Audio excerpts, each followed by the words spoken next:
Junior NTR గత 2 సినిమాలకు విపరీతమైన టెన్షన్ అనుభవించారు. షూటింగ్ విషయంలో చాలా హడావిడి నెలకొంది. టెంపర్ సినిమాను 2014 ద్వితీయార్థంలో మొదలుపెట్టి 4-5 నెలల్లో పూర్తి చేయాలని చూశారు. సంక్రాంతి రిలీజ్ టార్గెట్ పెట్టుకుని రేయింబవళ్లు కష్టపడ్డారు. కానీ కుదరలేదు.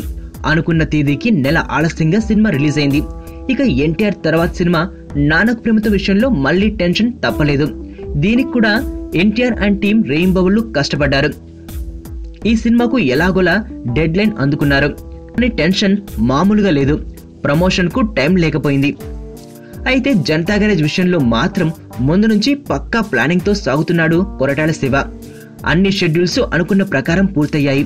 ఇటీవలే క్లైమాక్స్ చిత్రీకరణ మొదలుపెట్టి అనుకున్న ప్రకారం పూర్తి చేశాడు కొరటాల. ఎన్టీఆర్ విలన్ల పనిపెట్టే సన్నివేశాల్ని భారీ స్థాయిలో చిత్రీకరించారట. ఇంతటితో షూటింగ్ దాదాపుగా పూర్తయినట్లేనట. 1-2 పాటలు మాత్రమే మిగిలి ఉన్నట్లు సమాచారం. ఈ నెల 22న ఆడియో విడుదల సమయానికి మొత్తం పని పూర్తయిపోతుందట.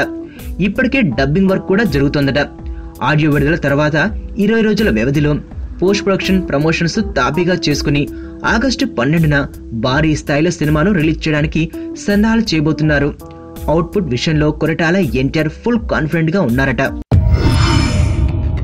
బలవంతుడు బలహీనుణ్ణి భయపెట్టి బతకడం ఆనవాయితీ.